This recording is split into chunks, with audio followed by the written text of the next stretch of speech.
Meelillee keessan galata keessan Yesuusiif. Haleluuyaa. Ameen ameen ameen ameen ameen ameen. Ija jaalalaatiin na laalta sindadhaa benjeettu atoo na baatta nama raarsifata. Ija jaalalaatiin na laalta sitti dhufa Yesuusi. Sindadhaa benjeettu atoo na baatta nama raarsifata. Harka gara gooftaatti ol bal'ifanne. Ija jaalalaatiin na laalta sindadhaa benjeettu atoo na baatta nama raarsifata. Sagalee keenya baafanne ija jaalalaatiin. Ija jaalalaatiin na laalta sindadhaa benjeettu atoo na baatta nama raarsifata. Ija jaalalaatiin na laalta sindadhaa benjeettu atoo na baatta nama raarsifata. Biyya keenyaaf atoo furmaata saba keenyaaf atoo furmaata. Namni keenyaaf atoo mul'ata. Hunda keenyaaf sitoo deebilaata. Biyya keenyaaf atoo furmaata saba keenyaaf atoo furmaata. Lammii keenyaaf atoo furmaata. Hunda keenyaaf sitoo deebilaata. Harka keenya gadi bal'ifanne. Wanti mul'atu nu miidhe gooftaa keessa keenya. Furmaata nuuf kenni Yesuus nu toositti laanne biyya keenya. Biyyi rakkachaa jira. Wanti mul'atu nu miidhe gooftaa keessa keenya. Namni miidhamte qofaan. Furmaata nuuf kenni Yesuus nu toositti laanne saba keenya. Wanti mul'atu nu miidhe gooftaa keessa keenya. Baanee bakkeetti hafne. Furmaata nuuf kenni Yesuus nu toositti laanne biyya keenya. Gooftaa ko nuuf kenni maaloo furmaata. Nuuf kenni maaloo furmaata. Abiyyee namni sit baqatee jireenya gaarii jiraata. Gooftaat nu ilaali. Nuuf kenni maaloo furmaata. Namni sit baqatee jireenya gaarii jiraata. Gooftaat nu ilaali.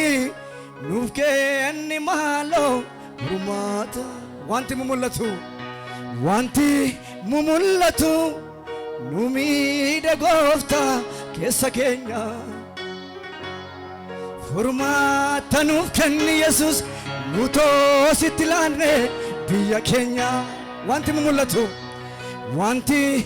mul'atu nu miidhe gooftaa keessa keenya. Palaraadiyamoo isaa kaatiyama.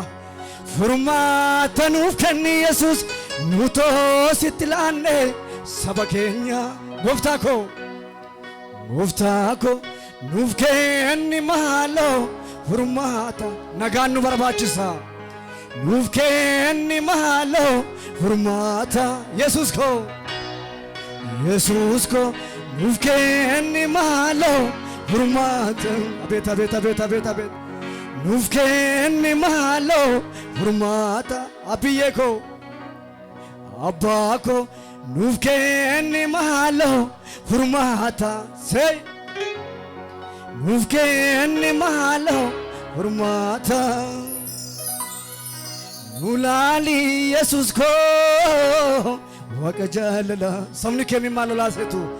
Sabni kee imimmaan lolaase si waamaa jira. Nu too kan biraan beeknu kan itti iyyannu si malee. Simale gooftaa koo furmaataan qabnu isa dhumaa biyya keenya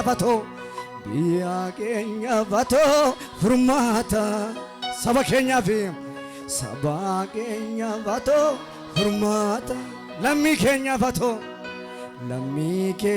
fatoo furmaata hunda keenyaa fi hunda keenyaaf si tole.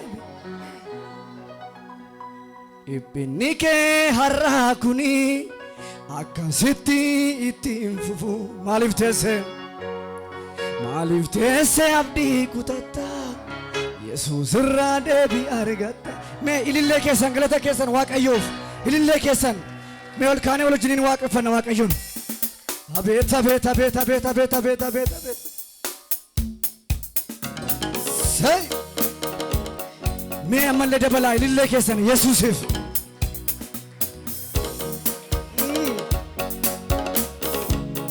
yaa isa dadhabaa barbaaddu yaa isa gargaaraftu yaa isa warra kufan kaaftu.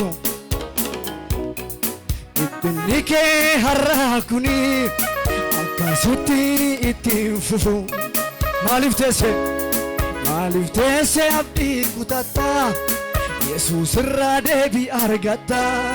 Boo'ichi kee har'aa kuni akkasitti ittiin fufu maaliif teesse abdii kutatta Yesuus irraa deebii argatta. Rakkinni kee akkasitti ittiin fufu maaliif teesse abdii kutatta Yesuus irraa deebii argatta. Boo'ichi kee har'aa kuni akkasitti ittiin fufu maaliif teesse abdii kutatta Yesuus irraa deebii argatta. Rakkinni kee har'aa kuni akkasitti ittiin fufu abeet abeet abeet maaliif teesse abdii kutatta Yesuus irraa deebii argatta. የመጨረሻ ለቅሶ ማታ ቢሆን ጠዋት ደስታ ይሆናል። ሁሉን ቻዩ ጌታ እግዚአብሔር ቅናንሰ ለቅሶ ማታ ቢሆን ጠዋት ደስታ ይሆናል። ሁሉን ቻዩ ጌታ እግዚአብሔር አርካ ኬኛ ልትሁፈነ ቢመሽም ይነጋል ይህንን አውቃለሁ እንደ ጨለማ ቀን አይቀርም እግዚአብሔር ቀና ቢመሽም ይነጋል ይህንን አውቃለሁ እንደ ጨለማ ቀን አይቀርም እግዚአብሔር ቀና